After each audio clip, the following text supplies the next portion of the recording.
Welcome students. पिछले lectures में हमने आपको सीड जर्मिनेशन के बारे में बताया था। आज हम सीडलिंग ग्रोथ के बारे में बात करेंगे। जैसा कि आपने पढ़ा पिछले कई लेक्चर्स की सीरीज़ में कि सीड जर्मिनेशन होता है तो उसके साथ बहुत सारे मेटाबॉलिक रिएक्शंस भी स्टार्ट होते हैं। तो सीड जर्मिनेशन कहाँ ख़त्म होता है?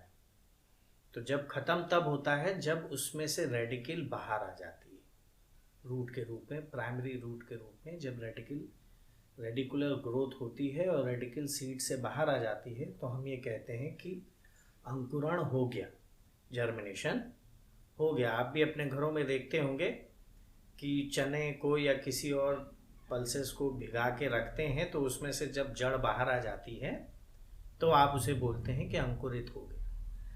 तो सीड जर्मिनेशन में हमने सारी चीज़ें पढ़ी। आज हम पढ़ेंगे कि सीडलिंग ग्रोथ क्या होती है। तो सीडलिंग ग्रोथ में जो हमारा पहला लास्ट लेक्चर था सीड जर्मिनेशन का, उसमें मैंने आपको बताया था कि किस प्रकार रिजर्व फूड मटेरियल का मोबिलाइजेशन होता है, चाहे वो एंडोस्पर्म में हो चाहे वो कॉटिलीडन में हो। वो सारे के सारे डीग्रेड हो करके, मतलब कि छोटे छोटे यूनिट्स में बदल करके मेटाबॉलिक फॉर्म में जो इजीली रेस्पायर आउट हो सके एनर्जी देने के लिए, उस फॉर्म में बदल करके और एम्ब्रियोनिक एक्सिस तक पहुंचते हैं और एम्ब्रियो के ग्रोथ को प्रमोट करते हैं। इस दौरान क्या होता है? इस दौरान ये होता है कि जो एम्ब्रियो है वो सेल डिवीजन, सेल इनलार्जमेंट और डिफरेंशिएशन के द्वारा रेडिकल को लंबाई बढ़ाता है और प्ल्यूमुलर ग्रोथ को बढ़ा करके शूट को डेवलप करता है, तभी सीडलिंग होगा। तो क्या होता है इसमें? जो मेजर चेंज होता है वो ये है कि जब तक रिजर्व फूड मटेरियल है और वो एग्जॉस्ट नहीं होता है तब तक जो सीड है या जो एम्ब्रियो है उसका जो भोजन लेने की प्रकृति है वो क्या कहलाती है? हेट्रोट्रॉफिक कहलाती है। तो there is a transition from heterotrophy to autotrophy.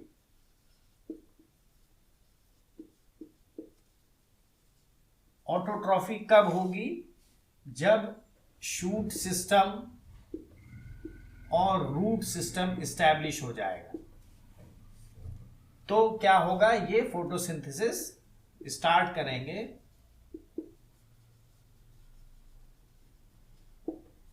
और जिसकी वजह से ऑटोट्रॉफी लेवल ये एक्वायर कर लेगा, ऑटोट्रॉफिक फेज को एक्वायर कर लेगा और नया फेज स्टार्ट होगा लाइफ का। उस नए फेज में अगर वो एनुअल है तो कब खत्म हो जाएगा? जब उसमें फ्लावरिंग और फ्रूटिंग हो जाए। लेकिन अगर पेरिनियल है तो वो फेज लगातार फ्लावरिंग का चलता रहे। खैर वो अलग बात है। अब यहाँ ये देखें कि शूट और रूट है, प्ल्यूमूल। अगर कोई ऐसे मान लीजिए एक सीड है जिसमें से ये रेडिकल बाहर निकली है और इसी में से एक कॉटलिडनरी लीफ भी निकलती है और उसके बाद फिर दूसरी लीफ भी निकलती है। तो ये जो सीडलिंग ग्रोथ है, जब वो इस कंडीशन में पहुंच रहा है, हालांकि ये इसे कंफ्यूज मत कीजिएगा कि ये ग्राम का सीड नहीं है, क्योंकि ग्राम के सीड में कॉटलिडनरी लीफ नहीं होती। तो ये एक सिंपल सीड का मैंने बनाया। तो जब इस पर बहुत सारे एक्सटर्नल फैक्टर्स भी काम करने लगते हैं, अब इसकी ग्रोथ को इंटरनल फैक्टर के अलावा बहुत सारे और फैक्टर भी हैं। जैसे कौन सा फैक्टर है? जैसे फिजिकल फैक्टर है,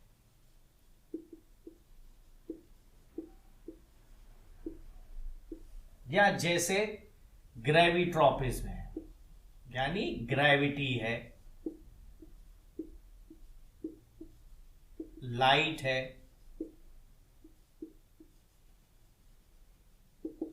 ह्यूमिडिटी या अवेलेबिलिटी ऑफ वाटर है,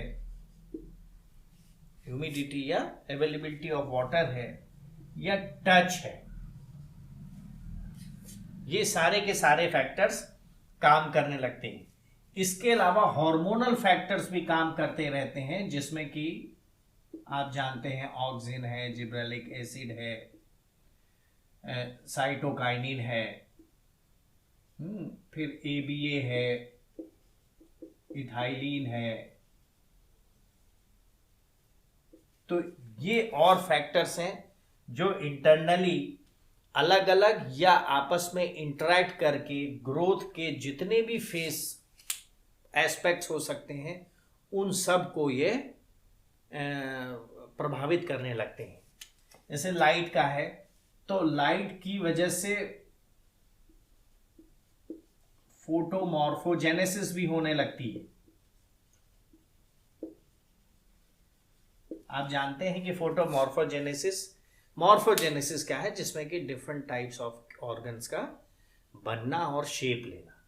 तो ये सारे फैक्टर्स हैं जिसमें कि हम ग्रेविटी, लाइट और ह्यूमिडिटी को अलग अलग पढ़ेंगे, लेकिन ये सारे के सारे फैक्टर किसको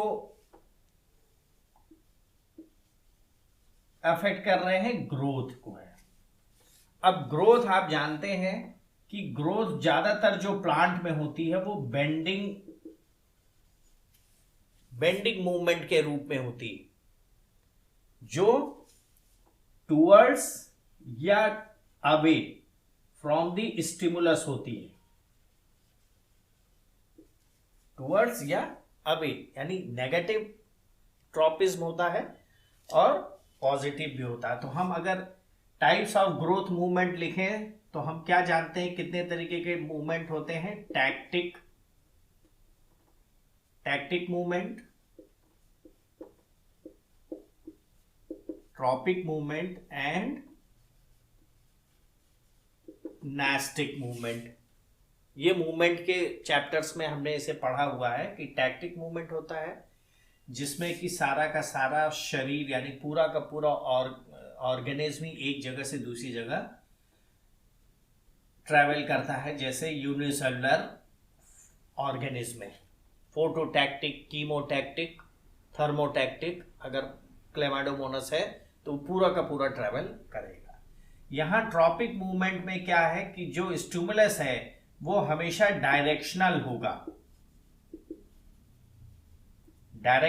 यानी इस पर स्टिमुलस या तो इस दिशा से आएगा या इस दिशा से आएगा।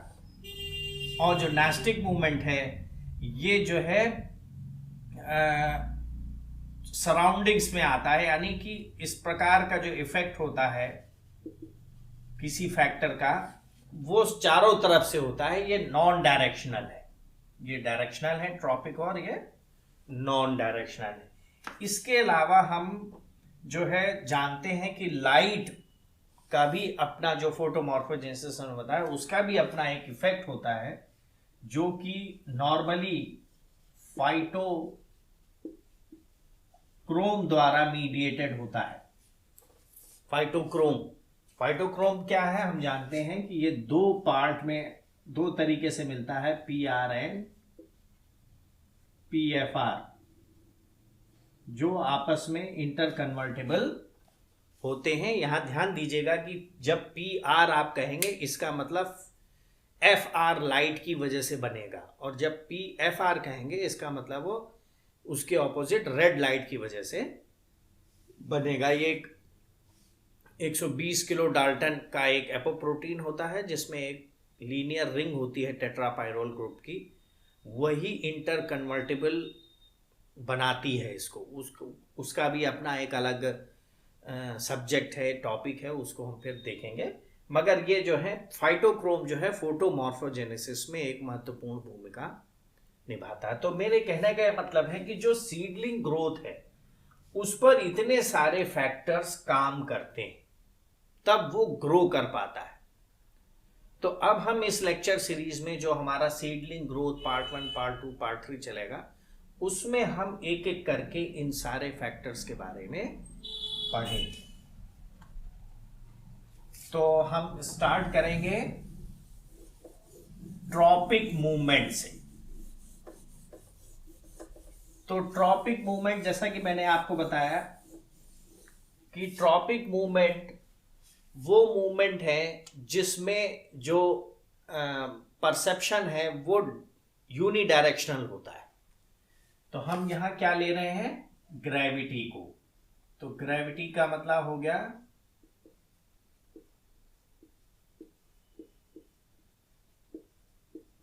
ग्रेविट्रॉपिज्म। तो ग्रेविट्रॉपिज्म के बारे में आज हम बात करेंगे। तो हम जानते हैं, हमने देखा है कि अगर किसी प्लांट को हॉरिजेंटली उसको ले कर दिया जाए जमीन पर, या किसी भी उसमें हॉरिजेंटल डायरेक्शन में ग्रो कराया जाए, तो उसके कुछ ऑर्गन ऐसे हैं जो नेगेटिवली जियोट्रॉपिज्म शो करते हैं और कुछ ऑर्गन ऐसे हैं जो पॉजिटिवली जियोट्रॉपिज्म शो करते हैं। तो जैसे कौन कौन से शो करेंगे, रूट करेगा और शूट करेगा। शूट में कौन कौन करेगा, स्टेम करेगा और लीफ भी शो करेंगी। यानी लीफ में वो हिस्सा जो पल्वाइनस कहलाता है,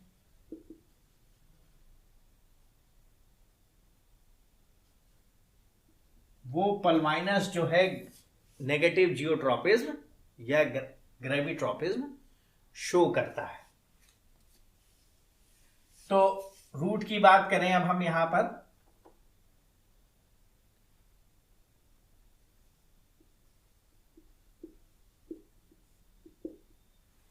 अगर हम ग्रेविट्रॉपिज्म की बात करते हैं तो ग्रेविट्रॉपिज्म में हमें यह समझना चाहिए कि ये कैसे तो सेंस होगी और कैसे ये इफेक्ट छोड़ेगी।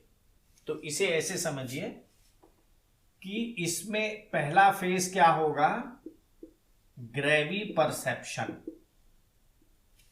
यानी ग्रेविटी को परसीव करेगा। कोई मैकेनिज्म होगी जो इसे परसीव करेगी कि ग्रेविटी किधर है। दूसरा क्या होगा कि अगर परसीविंग और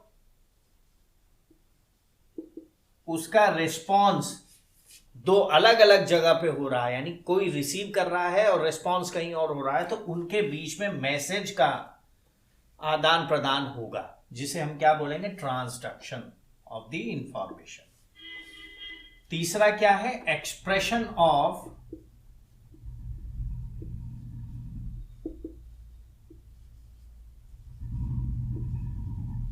ग्रेवी रेस्पॉन्स, यानी जो ग्रेविटी के कारण जो रिस्पॉन्ड कर रहा है प्लांट, वो किस तरीके से एक्सप्रेस हो रहा है। तो हम ये जानते हैं कि रूट जो है पॉजिटिवली रिस्पॉन्ड करती है, और किस रूप में रिस्पॉन्ड करती है, due to the unequal growth on two sides. इसी प्रकार शूट जो है नेगेटिवली रिस्पॉन्ड करता है due to the unequal growth on two sides. तो अगर अनइक्वल ग्रोथ है, हम इस तरीके से अगर इसे देखें,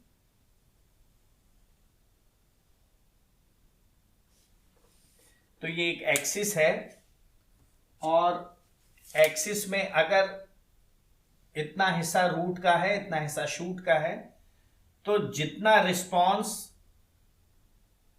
एक सेट टाइम में ये वाला एरिया करेगा शूट में, उससे ज्यादा रिस्पॉन्स ये वाला एरिया करेगा। तो अनइक्वल ग्रोथ है। इसका उल्टा यहां होता है कि जो ग्रेविटी की तरफ वाला हिस्सा है वो कम रिस्पॉन्ड करता है, और जो ग्रेविटी के दूर वाला हिस्सा है वो ज्यादा रिस्पॉन्ड करता है। तो ये इसका रिस्पॉन्स है। परसेप्शन की अब बात करें तो परसेप्शन कहां होगा, कौन सी चीज परसीव करती है, तो इसमें ये देखा गया कि अगर कोई रूट है तो रूट के 4 हिस्से होते हैं।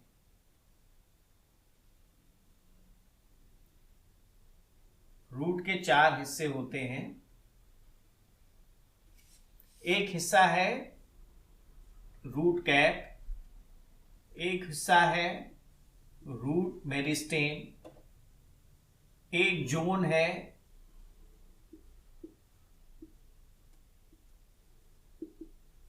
इलॉन्गेशन जोन, और एक जोन है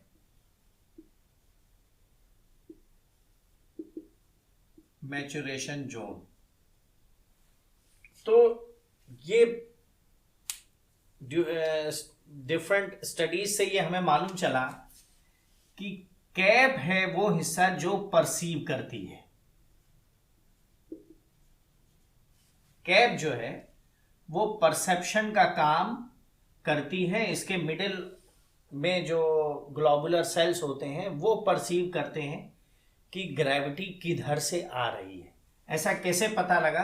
क्योंकि अगर डीकैपिटेटेड रूट को आप हॉरिजॉन्टली रख दीजिए, डीकैपिटेटेड रूट यानी कैप हटा दिया जाए, तो रूट जो है ग्रेविटी को रिस्पॉन्ड नहीं करेगी। तो इससे ये पता लग गया कि root cap is the organ which perceives the sense of gravity. तो इसमें देखा गया कि ऐसा क्यों होता होगा, ऐसा क्या बात है और किस प्रकार ऐसा होता होगा। तो ये हाइपोथेसिस निकाली गई कि हो सकता है कि रूट कैप में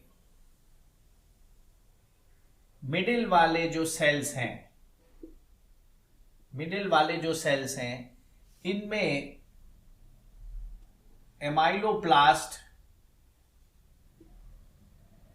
जिनमें स्टार्च भरा होता है वो होते हैं। तो स्टार्च है यानी एमाइलोप्लास्ट क्या है? ल्यूकोप्लास्ट वो है जो जिनमें स्टार्च भरा हो।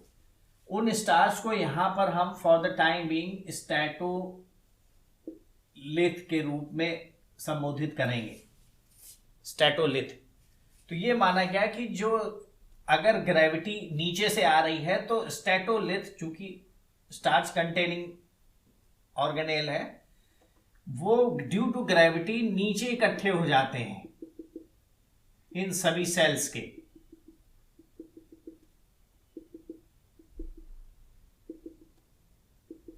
तो जब सभी सेल्स के नीचे इकट्ठे हो जाते हैं तो उससे रूट को पता लग जाता है कि ग्रेविटी जो है इस साइड से आ रही है नीचे की तरफ, यानी वो ग्रेविटी जो है नीचे की तरफ है। या इसको ऐसे उल्टा बना लीजिए कि ग्रेविटी जो है नीचे की तरफ है। तो ये बहुत आसान था पता लगाना कि रूट का कौन सा हिस्सा है जो इसको परसीव करता है कि ग्रेविटी किधर से आ रही है। लेकिन ये कहना कि इतना आसान है स्टैटोलिथ एमाइलोप्लास्ट की वजह से, तो तमाम ऐसे म्यूटेंट्स की स्टडी फाइंडिंग हुई म्यूटेंट्स की, जैसे फॉर एग्जांपल म्यूटेंट ऑफ एरेबिडोप्सिस। ऐसे म्यूटेंट मिले जो स्टार्च म्यूटेंट थे, यानी स्टार्च उनमें नहीं बनता था। तो अगर स्टार्च नहीं बनेगा तो एमाइलोप्लास्ट भी नहीं बनेंगे, but still they are responding positively.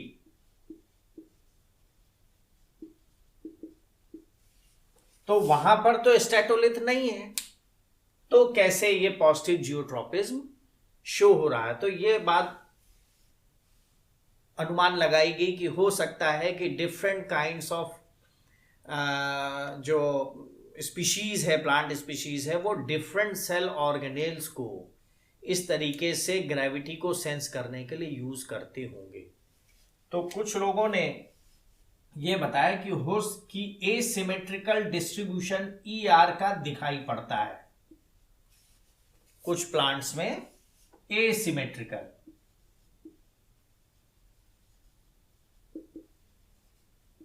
तो एसिमेट्रिकल डिस्ट्रीब्यूशन किसका है? एंडोप्लाज्मिक रेटिकुलम का है। तो उन्होंने कहा कि हो सकता है कि कुछ प्लांट्स में एंडोप्लाज्मिक रेटिकुलम में के एसिमेट्रिकल डिस्ट्रीब्यूशन से वो समझ जाते हो कि ग्रेविटी किधर है। अगर हम हाइपोकोटाइल की बात करें, जो कि एक शूट का हिस्सा है, उसकी बात करें तो लेपिडियम सटाइवम, ये प्लांट में देखा गया कि जो वो है एंडोडर्मिस है। हालांकि हम जानते हैं कि डाइकॉट्स के बहुत सारे प्लांट्स में एक वेल डिफाइंड एंडोडर्मिस नहीं मिलती है कि पूरी एक लेयर मिलती हो स्टेम में, ऐसा नहीं होता है। लेकिन जहां जहां मिलती है वहां ये देखा गया कि लेपिडियम सटाइवम में जो एंडोडर्मल सेल हैं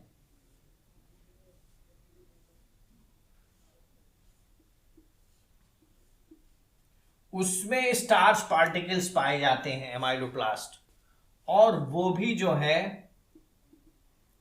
due to gravity lower end पर या लोअर सरफेस पर इकट्ठा हो जाते हैं, जिससे कि प्लांट को ये पता लग जाता है कि ग्रेविटी किस तरफ से शो हो रही है, आ रही है। तो ये तो हम रहा परसेप्शन का, कि हम परसेप्शन कैसे इसका ग्रेविटी का होता है। तो रूट में वो रूट कैप है, और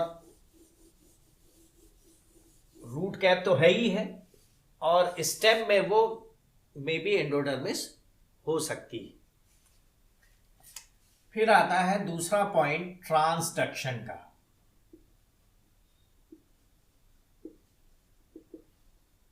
अब ट्रांसडक्शन क्यों इंपॉर्टेंट हुआ? ट्रांसडक्शन इसलिए इंपॉर्टेंट हुआ कि अब हम फिर से इसको बल्कि ऐसे फिर से एक डायग्राम ऐसे बना के देखिए। ये एक मेरिस्टेम है, ये उसके बाहर रूट कैप है। तो हम जानते हैं कि रूट कैप ने परसीव किया है, ये उसका एक मेरिस्टेम वाला हिस्सा है, और ये हिस्सा जो है इलॉन्गेशन जोन है।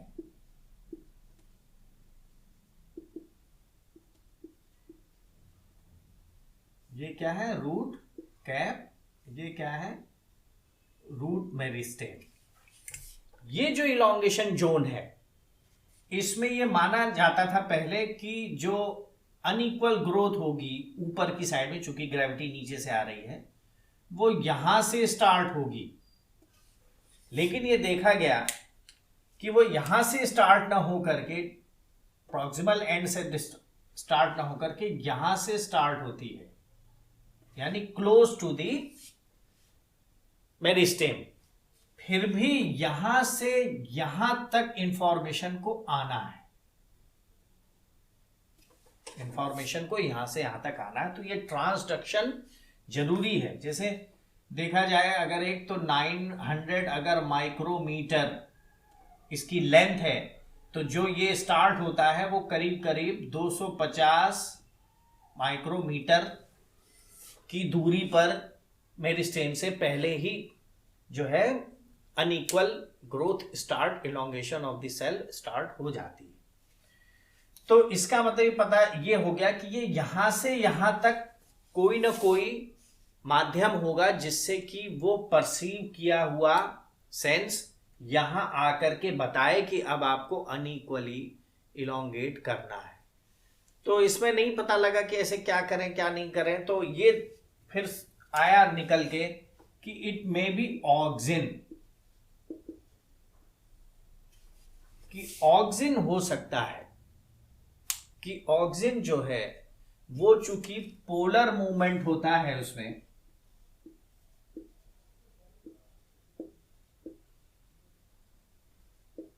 इसीलिए ऑक्सिन जो है वो हो सकता है कि वो यहां तक आए और वो ही बताए।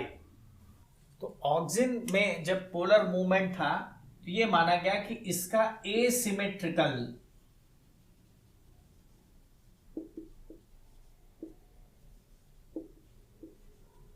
डिस्ट्रीब्यूशन होता होगा, और ये चूंकि ग्रेविटी के कारण है इसलिए ये यहां पर नहीं, बल्कि हाँ यही मान लीजिए कि यहां पर ये इकट्ठा हो जाता होगा, और जब ये इकट्ठा हो जाता है और चूंकि यहां भी है तो यहां भी सब इकट्ठे हो जाता है, तो हम ये जानते हैं कि roots are highly sensitive to auxin.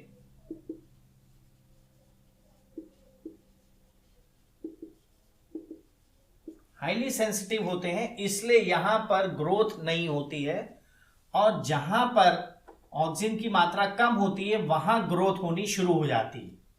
तो वो ग्रोथ होके फिर वहां से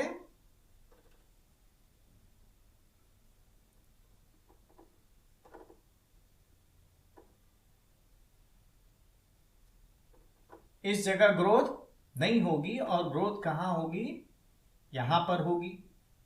तो ये मान लिया गया कि जो ऑक्सिन का रोल है इस समय, वो एसिमेट्रिक डिस्ट्रीब्यूशन की वजह से वो अनइक्वल ग्रोथ को प्रमोट करता होगा। अब यही बात आप यहां भी कह सकते हैं कि अगर ये शूट है तो शूट में इसका उल्टा होता है, क्योंकि शूट जो है, जो कंसंट्रेशन होता है ऑक्सिन का, उससे जो है वो उधरी वाली साइड में, जिधर कंसंट्रेशन ज्यादा हुआ है वो साइड ज्यादा ग्रो कर जाती है।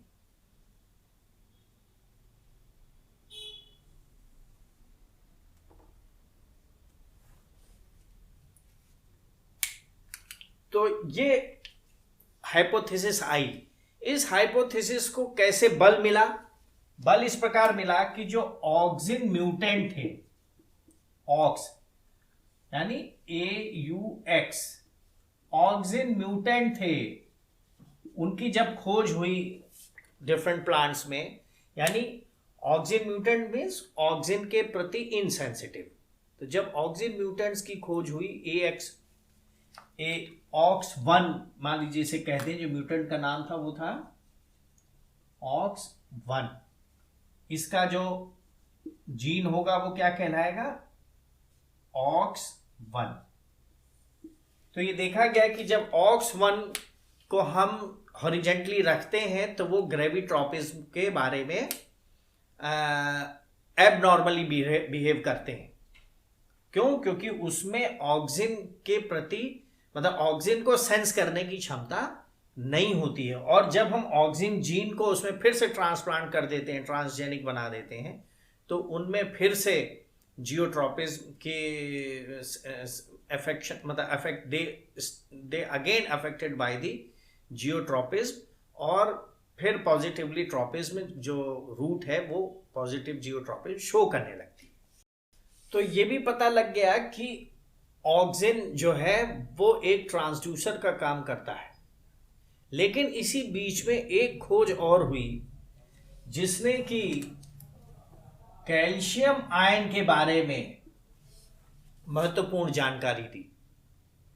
उसमें ये देखा गया कि जब ट्रॉपिक मूवमेंट होता है तो कैल्शियम का सर्ज होता है। सर्ज मीन्स एकदम से निकलना, एकदम से एक जगह से दूसरी जगह जाना, मतलब जहां पे स्टोर है वहां से बिल्कुल से बाहर निकलेगा और एंडोप्लाज्मिक रेटिकुलम में इंटर कर जाएगा। तो जो सर्ज हुआ, इसे कैसे पता चला कि पॉजिटिव ग्रेविट्रोपिज्म हो रही है? तो कैल्शियम का इसमें रोल है, क्योंकि जब मेज की रूट में एथिलीन डाइअमीन टेट्रा एसिटिक एसिड, इसका फुल फॉर्म है, ये आप जानते हैं, जब इसे जो है, जो एक ही एक लीगेंड है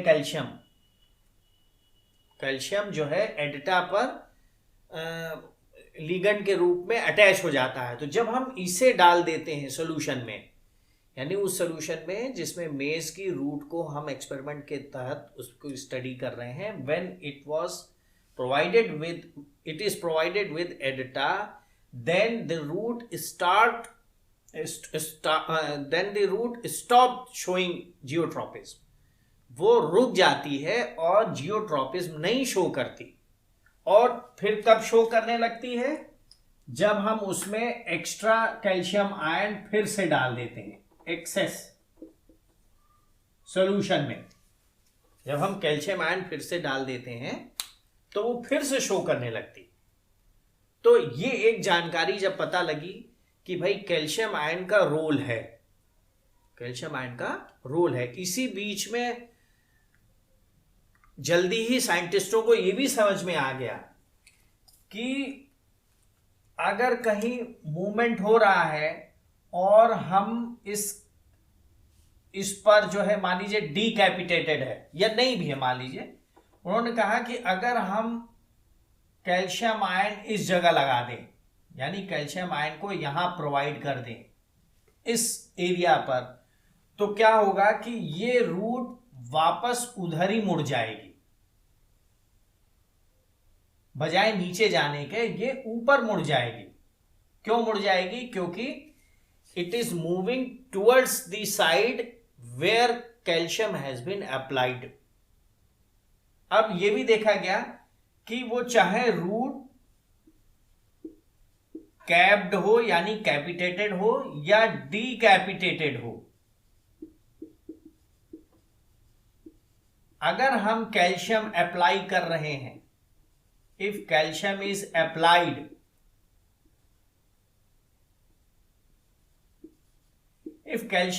applied, then the root bend towards the application site। अगर यहां पर कैल्शियम है हमने लगा दिया है या इस जगह पे लगा दिया है तो रूट नीचे मूव करेगी। अगर हमने ऊपर लगा दिया है तो रूट ऊपर की तरफ मूव करेगी, भले उसमें कैप प्रेजेंट हो, रूट कैप, या रूट कैप ना प्रेजेंट हो। तो ये एक बहुत इंपॉर्टेंट जानकारी पता लगी कि ये जो मूवमेंट है, ये जो पॉजिटिव और नेगेटिव जियोट्रॉपिज्म शो हो रहा है रूट में, it is because of the calcium ion. तो ये हाइपोथेसिस निकाली गई कि हो सकता है कि जो एमाइलोप्लास्ट हैं यानी जो स्टैटोलिथ हैं, ये अपने साथ कैल्शियम आयन को ले जाते हो, यानी ये अपने साथ कैल्शियम आयन को एसिमेट्रिकली डिस्ट्रीब्यूट कर देते हो। इसी प्रकार ये भी पता चला कि जब हम कैलमोडुलिन, जो हम जानते हैं कि एक कैल्शियम बाइंडिंग प्रोटीन है, उसका भी जब इस्तेमाल करते हैं और अप्लाई कराते हैं, मतलब किसी एक साइड में, चाहे ऊपर चाहे नीचे या कहीं भी, तो रूट का जो बेंडिंग है, मूवमेंट है, वो टुवर्ड्स द एप्लीकेशन साइड हो जाता है। तो ये कैल्शियम आयन का एक बड़ा रोल बाद में पता चला। लेकिन हम ये नहीं कह सकते अभी भी कि ग्रेविट्रॉपिज्म सिर्फ कैल्शियम पे डिपेंड है। ये कहना थोड़ा ज़्यादा सरल हो जाएगा। सरल में मतलब बिल्कुल सिंपलेस्ट हो जाएगा कि अरे कैल्शियम की वजह से ग्रेविट्रॉपिज्म होता है, जबकि ऐसा नहीं है। ग्रेविट्रॉपिज्म इज मच मोर कॉम्प्लेक्स। लेकिन फिर भी जो भी रूट का मूवमेंट है वो कैल्शियम की तरफ ही होता है, ये हमें मालूम चला। अब असली ट्रांसड्यूसर की बात करें फिर से। अभी तो हम एसिमेट्रिक डिस्ट्रीब्यूशन की बात कर रहे थे, कैल्शियम की बात कर रहे थे। असली ट्रांसड्यूसर की बात करें तो हमने ये कहा था कि यहां से यहां तक कौन इसको फैलाएगा, ले जाएगा। तो यहां से यहां तक बेसिपिटल आप जानते हैं, बेसिपिटल मतलब दूर जाने पर ज्यादा। तो बेसिपिटल डिस्ट्रीब्यूशन होता है ऑक्सिन का। Auxin is basipetally distributed from the root cap।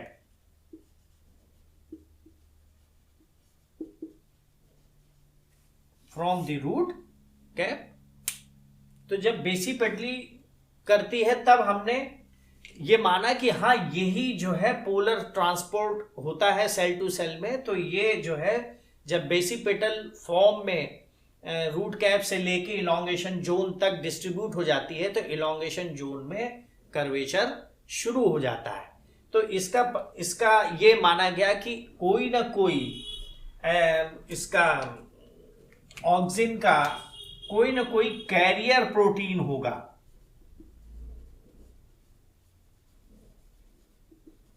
कोई ना कोई कैरियर प्रोटीन भी इन्वॉल्व होगा इस प्रोसेस में जो ऑक्सिन को बेसिपेटली डिस्ट्रीब्यूट कर सके।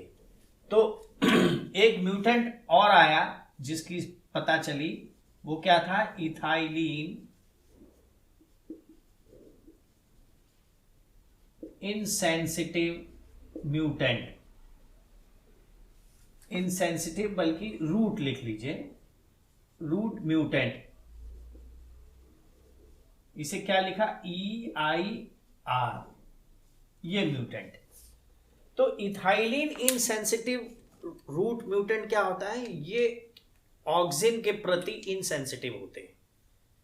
तो जब इसे देखा गया, इसकी स्टडी की गई इथाइलिन इनसेंसिटिव जीन की, तो यहां पता चला कि ये एक ऐसा प्रोटीन बना रहा है, यानी ये म्यूटेंट में प्रोटीन नहीं है। तो ये जीन जो है EIR,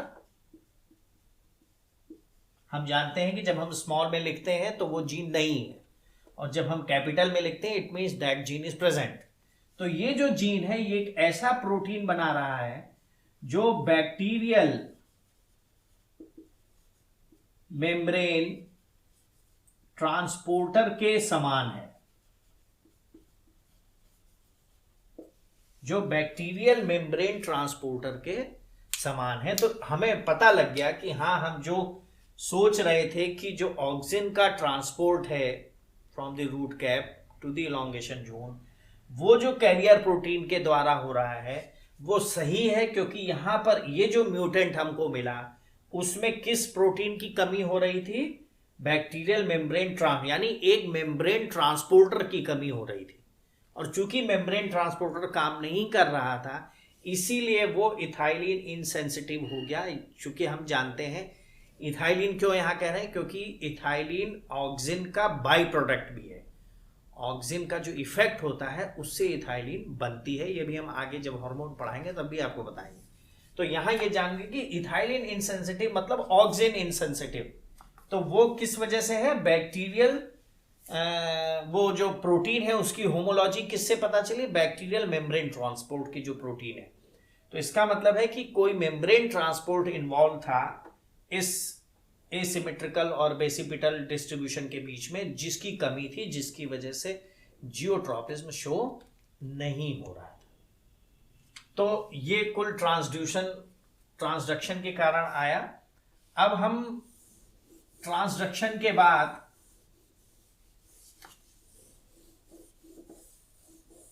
ये तो हम जानते ही हैं कि इफेक्ट क्या है। ट्रांसडक्शन के बाद क्या आएगा? इफेक्ट या जो मतलब जो एक्सप्रेशन ऑफ रिस्पॉन्स है। तो रिस्पॉन्स हम क्या जानते हैं? अनइक्वल ग्रोथ है। अनइक्वल ग्रोथ किसकी है?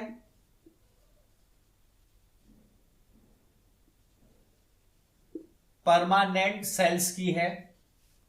परमानेंट सेल्स में सेल को क्या होना पड़ेगा? इलोंगेट होना पड़ेगा। इलोंगेट होने के लिए क्या होगा? सेल वॉल इलोंगेट करेगी। अब सेल वॉल इलोंगेट करेगी तो किसकी वजह से इलोंगेट करेगी? हमने पढ़ा है कि अगर ऑक्सिन अगर मतलब मैकेनिज्म ऑफ ऑक्सिन में पढ़ा है कि ऑक्सिन अगर सेल को इलोंगेट करता है, सेल को ड्यू टू टर्जिडिटी इलोंगेट करता है, तो क्या होता है? एक हाइपोथेसिस होती है एसिड हाइपोथेसिस। इसलिए कि जो एसिडिक पीएच अगर बढ़ जाए पीएच मतलब पीएच बढ़ने का मतलब कि पीएच वैल्यू घट जाए, क्योंकि जब माइनस में कम होगा तो बढ़ेगा ही। तो पीएच जब माइनस में चला जाएगा यानी हाइड्रोजन आयन जब बढ़ जाएगा तो वहां पर जो सेलुलोज है, जो सेलुलोज के साथ हेमी सेलुलोज है प्लस पेक्टिन है, इनका बॉन्ड टूट जाता है जैसे ही हाइड्रोजन आयन कंसंट्रेशन बढ़ता है, यानी पीएच लोअर्स होगा। 7 से बहुत नीचे, जैसे ही पीएच नीचे जाएगा इसकी हाइड्रोजन आयन कंसंट्रेशन बढ़ेगी, तो सेलुलोज के साथ जो हेमी सेलुलोज और पेक्टिन है इनकी जो बॉन्डिंग है वो टूट जाती है। उस बॉन्डिंग टूटने की वजह से जब टर्जिडिटी बढ़ती है तो सेल वॉल इलोंगेट कर जाती है।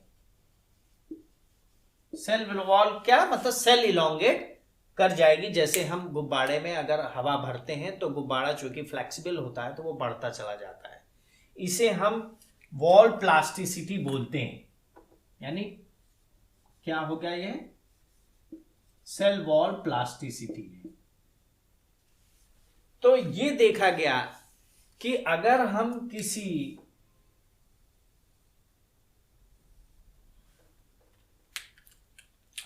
किसी रूट को हॉरिजेंटली प्लेस कर रहे हैं और जिस तरफ अनइक्वल ग्रोथ होनी है यानी जहां इलॉन्गेशन होना है वहां के मीडियम में प्रोटॉन की मात्रा बढ़ जाती है, बजाय इसके यहां कुछ नहीं होगा, यहां ज्यादा बढ़ जाएगा। जबकि अगर वो रूट बिल्कुल वर्टिकल डायरेक्शन में है तो उसके दोनों तरफ हाइड्रोजन आयन कंसंट्रेशन बराबर रहता है। तो ये शो हुआ कि यहां पे जो वॉल प्लास्टिसिटी शो हो रही है, जो कि अब इसे यहां कम होगी यहां ज्यादा होगी, तो जिससे अब ये नीचे की तरफ कर्व डाउन हो जाएगा। It is due to the lowering of the pH near the vicinity of elongating cells. वो सेल्स जो ग्रेविटी के दूसरी साइड पर है और जो जहां पर ऑक्सीजन की मात्रा कम है और जहां ज्यादा है। तो ये मेरा कहने का मतलब ये है कि हमने एक्सपेरिमेंटली इसे भी प्रूव किया कि जो वॉल प्लास्टिसिटी जरूरी है कर्व के लिए, वॉल प्लास्टिसिटी जरूरी है कर्व के लिए, उसके लिए हम ये मान करके कि अगर एसिड हाइपोथेसिस सही है तो वहां पर हाइड्रोजन आयन कंसंट्रेशन बढ़ना चाहिए, और ये हमें मिला कि हाइड्रोजन आयन कंसंट्रेशन बढ़ता है। तो ये तो रहा रूट का। अगर हम रूट के रिस्पांस में हमने और ट्रांसड्यूशन और परसेप्शन देखा, अब अगर हम हाइपोकोटाइल की बात करें यानी शूट की बात करें,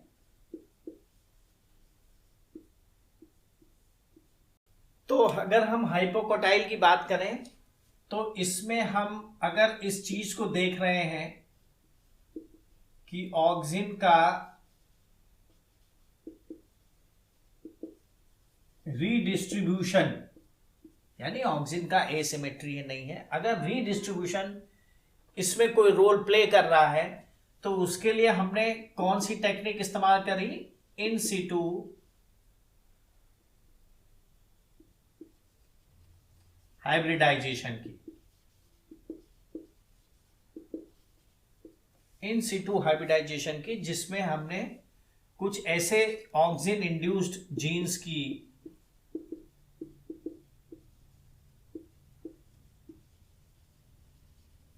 बात करी जिन्हें हम स्मॉल ऑक्सीजन अप आरएनए कहते हैं। स्मॉल ऑक्सीजन अप आरएनए, इसे क्या कहते हैं? SAUR। क्या है? स्मॉल ऑक्सीजन अप आरएनए, जिसे हम सॉर कहते हैं। इसके ट्रांसक्रिप्ट्स की इसके ट्रांसक्रिप्ट्स को जानने के लिए जब हमने इन सिटू हाइब्रिडाइजेशन किया तो ये हमें कहाँ मिला, ये हमें मिला इपीडर्मिस यानी epidermal cells as well as cortical cells. कौन से साइड के, लोअर साइड के, यानी इनकी मात्रा कहां ज्यादा मिली, उस स्टेम के लोअर साइड पर। कॉर्टिकल सेल्स में भी और एपिडर्मल सेल्स में भी हमें सौर जीन के ट्रांसक्रिप्ट, जो सौर जीन्स है यानी जो ऑक्सिन इंड्यूस्ड जीन है, यानी वो जीन्स जो ऑक्सिन के डालने पर एक्टिवेट होते हैं, वो ये पता लगाने के लिए कि ऑक्सिन की वजह से वो एक्टिवेट हो रहे हैं कि नहीं, हमने उनका इन सिटू हाइब्रिडाइजेशन कराया and we found that the SAUR transcripts are found in the lower half of the stem in a horizontally laying stem. जो स्टेम हॉरिजेंटल रखा गया वहां लोअर हाफ में हमें सौर जीन का पता लगा। जबकि अगर कोई स्टेम वर्टिकल डायरेक्शन में है तो दोनों तरफ यानी पूरे में इवनली डिस्ट्रीब्यूटेड हमको मिले सौर जीन्स। तो सौर जीन्स इवनली डिस्ट्रीब्यूटेड है जो वर्टिकल है, और अनइवनली डिस्ट्रीब्यूटेड है जो कि हॉरिजेंटल है। इसके अलावा अगर सौर जीन के प्रोमोटर को हमने गस जीन, जो एक हमारी कौन सी जीन है, रिपोर्टर जीन है, यानी जिसके द्वारा हम, चूंकि हम इसे हिस्टोकेमिकली पहचान सकते हैं, तो ये इस बात को बताती है, ये जीन जो कि एक बीटा ग्लूकोयूरोनिडेज एंजाइम बनाती है, इस बात को हम पहचान सकते हैं कि ये प्रोमोटर काम कर रहा है कि नहीं। अगर इस प्रोमोटर को हम गस जीन से पहले के प्रोमोटर से रिप्लेस कर दें तो जैसे ही ये प्रोमोटर ऑक्सिन को सेंस करेगा, ये तुरंत इशारा करेगा कि हमारे आगे जाने वाले जो स्ट्रक्चरल जीन्स हैं उनको ये बनाना शुरू कर दे। तो वहाँ चूंकि गस जीन लगी जिससे हम हिस्टोकेमिकली ब्लू कलर से पहचान सकते हैं, तो हमने ये पाया कि जब एसिमेट्रिकल डिस्ट्रीब्यूशन होता है उसमें ऑक्सिन के एसिमेट्रिकल डिस्ट्रीब्यूशन की वजह से गस जीन लोअर हाफ में शो हो रही, एक्टिव हो रही है, उसका प्रेजेंस हो रहा है इस जीन के प्रोडक्ट का। तो हमें कई तरीके से ये पता लगा कि जो ऑक्सिन का अनइवन या एसिमेट्रिकल डिस्ट्रीब्यूशन है वो हाइपोकोटाइल या स्टेम में भी ग्रेविट्रोपिज्म को परफॉर्म कर रहा है, यानी ग्रेविट्रोपिज्म के इफेक्ट को दिखाने के लिए ऑक्सिन का एसिमेट्रिकली डिस्ट्रीब्यूट होना जरूरी है। फिर अगर हम हाइपोकोटाइल के बाद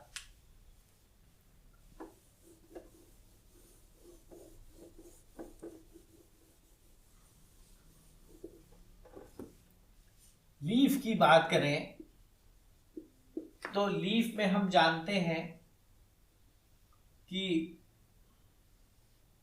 एक पल्वाइनस होता है, फिर उसके बाद लीफ होती है। इस पल्वाइनस को अगर हम हाफ बांट दें, एक अपर साइड हो गया और एक लोअर साइड हो गया, ये लीफ तभी ऊपर होगी, नेगेटिव जियोट्रोपिज्म तभी शो करेगी जब ये जो है फुली टर्जिड हो। तो टर्जिड हो इसका मतलब इसका ऑस्मोटिक पोटेंशियल ऊपर के मुकाबले ज्यादा हो। तो ऑस्मोटिक पोटेंशियल ऊपर में क्या होता है कि जो इन्वर्टेज एंजाइम है वो जो है सबस्ट्रेट को अवेलेबल कराता है, क्योंकि वो स्टार्च को सुक्रोज में कन्वर्ट करता है या वाइसी वर्सा, इन्वर्टेज एंजाइम। तो वहां ये देखा गया कि अगर इन्वर्टेज एंजाइम को हम प्लॉट करें तो दोनों की मात्रा दोनों हाफ में अलग अलग है, यानी लोअर हाफ में इन्वर्टेज एंजाइम अलग है, वो मतलब ज्यादा है, और ये नेगेटिव जियोट्रोपिज्म शो कर रहा है। लेकिन यहां खास बात यह थी कि इस पल्वाइनस के ऊपर मूवमेंट में ऑक्सिन का क्या रोल है ये अभी पता नहीं है। तो आप यहां देखेंगे कि अभी तक हमने रूट में और स्टेम में ऑक्सिन के रोल को प्रमोट किया है, उसकी एडवोकेसी की है, लेकिन पल्वाइनस में ऑक्सिन का कोई रोल है कि नहीं है ये अभी तक हम नहीं पता कर पाए हैं। यहां सिर्फ ये बात है कि इन्वर्टेज एंजाइम को अगर हम ट्रैक करें तो इन्वर्टेज एंजाइम का पल्वाइनस के अपर हाफ और लोअर हाफ में कंसंट्रेशन अलग अलग होता है ड्यू टू ग्रेविटी। ठीक है, तो अगर हम इसके बाद थोड़ी सी और अगर वो बात कर लें कि फाइटोक्रोम का क्या रोल है, तो सही है कि फाइटोक्रोम का भी रोल जियोट्रॉपिज्म में है। इसके बारे में बहुत ज़्यादा तो नहीं मालूम है, लेकिन हाँ इतना मालूम है कि जो PR है और PFR फॉर्म है वो ग्रेविटी इंड्यूस करता है रेड लाइट, और ग्रेविटी को जो है रिवर्स करता है far red light. Far red light reverse करता है। तो हमने पहले भी बताया था कि जो PFR है वो ज्यादा एक्टिव फॉर्म है PR के मुकाबले, लेकिन कुछ प्लांट ऐसे भी थे जिसमें कि रेड लाइट रिवर्स कर रही थी। तो हम उसको अभी ज्यादा डिस्कस ऐसे नहीं करेंगे। जैसे मान लीजिए यहां पर अगर ग्लाइसिन का अगर एक सीडलिंग है जो कि डार्क में है, तो ये बहुत ज्यादा नेगेटिव क्योंकि लंबा हो जाएगा। अगर अंधेरे में है तो लंबा हो जाएगा, तो ज्यादा जो है नेगेटिव ग्रेविट्रोपिज्म शो करेगा। लेकिन अगर इस पे रेड लाइट दे दी जाए तो ये एबनॉर्मल बिहेव करने लगता है। तो यहां रेड लाइट क्या कह रही है? रेड लाइट कर रही है कि हम ग्रेविट्रोपिज्म को रोक रही। तो यहां पर थोड़ा सा मैं ये बताना चाह रहा था कि फाइटोक्रोम का भी रोल है थोड़ा बहुत ग्रेविट्रोपिज्म को अफेक्ट करने में, जिसमें कि मेजॉरिटी PFR को ही एक्टिव फॉर्म हम मानते हैं, यानी रेड लाइट ही है जो ग्रेविट्रोपिज्म को रोकती है। यानी अगर लाइट मिल जाएगी तो नेगेटिव ग्रेविट्रोपिज्म जो शूट में हो रही थी, जो लंबे लंबे अंधेरे में रखने पे लंबे लंबे पौधे हो जाते हैं, वो नहीं होते हैं। तो यहाँ पर थोड़ा सा प्राइमरी रोल फाइटोक्रोम का भी है। तो this is all about the geotropism और gravitropism found in the seedling growth. और हम नेक्स्ट लेक्चर्स में दूसरे भी ट्रॉपिज्म पर, जैसे फोटोट्रॉपिज्म है, थिग्मोट्रॉपिज्म है, इस पर भी हम बात करेंगे। Thank you.